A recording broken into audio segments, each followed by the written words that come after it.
Hello students, my name is Harsh और मैं लेकर आया हूँ आपका अपना चैनल हर्षित एजुकेशन सेंटर। तो बहुत सारे स्टूडेंट्स का ये क्वेश्चन था कि सर मैं क्लास 12 के बाद नर्स के फील्ड में अपना कैरियर बनाना चाहता हूँ और किस तरीके से मैं कौन सा कोर्स करूँ कि नर्स के फील्ड में मुझे अच्छा जॉब मिल जाए और मेरा लाइफ सिक्योर हो जाए। और ये भी क्वेश्चन था कि सर मेरा क्लास 12 में बायो सब्जेक्ट नहीं है, तो उसके बाद भी मैं क्या क्लास 12 के बाद कोई ऐसा नर्स का कोर्स कर सकता हूँ जिसके बाद मैं नर्स बन सकूं। तो देखिए इसका भी आंसर मैं आपको दूंगा, इसका भी डाउट मैं आपको क्लियर करूंगा।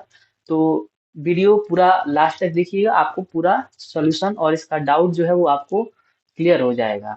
तो देखिए क्लास 12 के बाद सबसे पहला जो कोर्स आता है मेरे माइंड में वो बीएससी नर्सिंग का है। मतलब आप क्लास 12 के बाद बीएससी नर्सिंग का कोर्स कर सकते हैं। लेकिन इसकी एलिजिबिलिटी क्राइटेरिया पहले आप जान लीजिए। एलिजिबिलिटी क्राइटेरिया जो इसकी है वो ये है कि आप क्लास 12 पास आउट होने चाहिए और मिनिमम आपका 40 से 50% के बीच में मार्क्स होना चाहिए। और जो सब्जेक्ट है वो आपका साइंस स्ट्रीम से होना चाहिए। उस साइंस में आपका फिजिक्स, केमिस्ट्री एंड बायो होना चाहिए। ये आपका बायो सब्जेक्ट कंपलसरी है, इसमें आपका बायो सब्जेक्ट होना चाहिए। ठीक है। लेकिन ये कोर्स करने के बाद आप नर्स के फील्ड में अच्छा करियर बना सकते हैं। इसके बाद आप ये तो श्योर है कि आप बेरोजगार नहीं रहेंगे, कहीं ना कहीं आपको वर्क मिल जाएगा और आप पर मंथ अच्छा इनकम करेंगे। ठीक है। आगे मैं ये भी आपको बताऊंगा कि कहाँ कहाँ आप वर्क कर सकते हैं और कौन कौन सी पोस्ट के लिए आप अप्लाई कर सकते हैं। ठीक ना। अब बात करते हैं आपके दूसरे क्वेश्चंस की कि आपने जो पूछा था कि 12th के बाद मेरे 12th में तो साइंस सब्जेक्ट तो है नहीं, कोई और सब्जेक्ट मेरे पास है तो नर्सिंग का कोर्स कर सकते हैं कि नहीं। तो देखिए मेरे पास दो और कोर्स हैं, उसका नाम है एएनएम एंड जीएनएम। ये दो कोर्स ऐसे हैं जिसको करने के लिए आप किसी भी सब्जेक्ट से हो, आप इन दोनों कोर्स को कर सकते हैं। ये दोनों कोर्स भी नर्सिंग के कोर्स हैं और बहुत ही बेस्ट कोर्स हैं। इन कोर्स को करने के बाद आप खुद ही आपको लगेगा कि हाँ मैंने अच्छा किया। आप जो भी मेरा अनुभव है, एक्सपीरियंस है, वो मैं आपको बता रहा हूँ। ठीक है।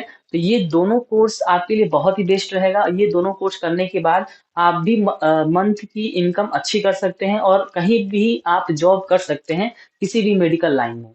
अब इसके बारे में मैं आपको डिटेल बताता हूँ। तो सबसे पहले मैं एएनएम के बारे में आपको बताता हूँ कि एएनएम की एलिजिबिलिटी क्राइटेरिया क्या है, एएनएम आखिर होता क्या है। तो सबसे पहले एएनएम का फुल फॉर्म जान लीजिए। एएनएम का फुल फॉर्म होता है ऑक्सिलरी नर्सिंग एंड मिडवाइफरी। ठीक है।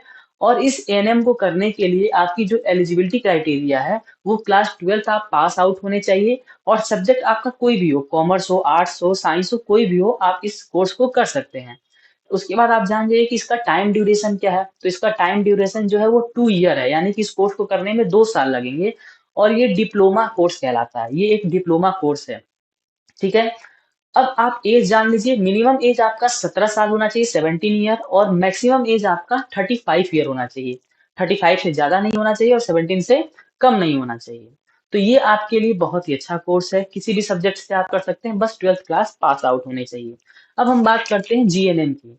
जीएनएम का फुल फॉर्म होता है जनरल नर्सिंग एंड मिडवाइफरी। ठीक है। और इसकी एलिजिबिलिटी क्राइटेरिया जो है वो क्लास 12 है। ठीक है। और सब्जेक्ट आपका कोई भी हो सकता है, जैसे एएनएम में था। उसके बाद ड्यूरेशन इसका अलग है। ड्यूरेशन इसका 3.5 साल का है, यानी कि 3 साल 6 महीने लग जाएंगे आपको ये कोर्स करने में। ठीक है। जब आप अब हम बात करते हैं कि जब आप ये दोनों कोर्स कर लेंगे उसके बाद भी एक इंपॉर्टेंट चीज रह जाती है। इंपॉर्टेंट चीज ये रह जाती है कि जब इन दोनों में से कोई भी आप एक कोर्स कर लें या फिर ये दोनों कोर्स कर लें, दोनों में से कोई भी आप कर सकते हैं या तो दोनों साथ में। मतलब एक टाइम ड्यूरेशन तो अलग अलग रहेगा ही। मतलब पहले एनएम करें फिर जीएनएम कर लें, या फिर आपका अगर मन है तो इन दोनों में से कोई एक करें, या तो दोनों आप कर सकते हैं।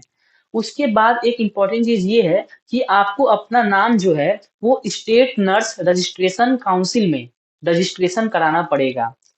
क्या बोला? आपका अपना नाम, ये कोर्स करने के बाद आप अपना नाम स्टेट नर्स रजिस्ट्रेशन काउंसिल में आपको रजिस्टर कराना पड़ेगा। उसके बाद आप किसी भी जॉब के लिए अप्लाई कर सकते हैं। जब तक आप अपना नाम इसमें रजिस्टर नहीं कराएंगे तब तक आप किसी जॉब के लिए अप्लाई नहीं कर सकते, नर्स के किसी जॉब के लिए अप्लाई नहीं कर सकते। ठीक है।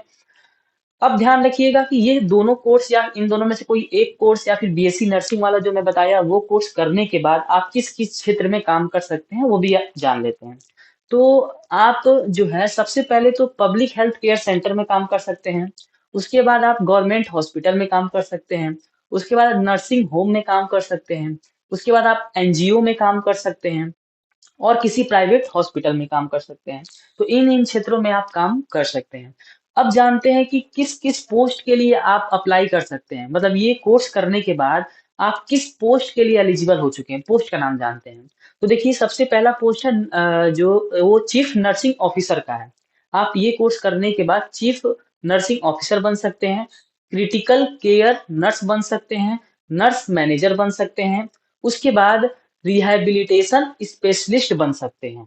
तो ये बहुत सारे पोस्ट हैं, जो मेन पोस्ट थे वो मैंने आपको बता दिए। ये कोर्स करने के बाद आप इस पोस्ट के लिए एलिजिबल हो जाते हैं। अब ध्यान रखिएगा कि इस कोर्स में आपको कोई भी अगर डाउट आता है, कोई भी अगर ऐसा संदेह होता है आपको कि ये नहीं ये होना चाहिए था, तो प्लीज आप इस चीज के लिए आप कमेंट करिए और मैं आपके इस कमेंट को पढ़ूंगा और उसके अकॉर्डिंग मैं अगला वीडियो बना करके दूंगा। जो भी आपको डाउट है उस डाउट से रिलेटेड आप क्वेश्चन पूछ सकते हैं। बाकी ये वीडियो आपको कैसा लगा? अगर ये वीडियो आपको अच्छा लगा तो अपने दोस्तों के साथ इसको शेयर करिए और खुद लाइक करिए और चैनल को सब्सक्राइब करिए। धन्यवाद।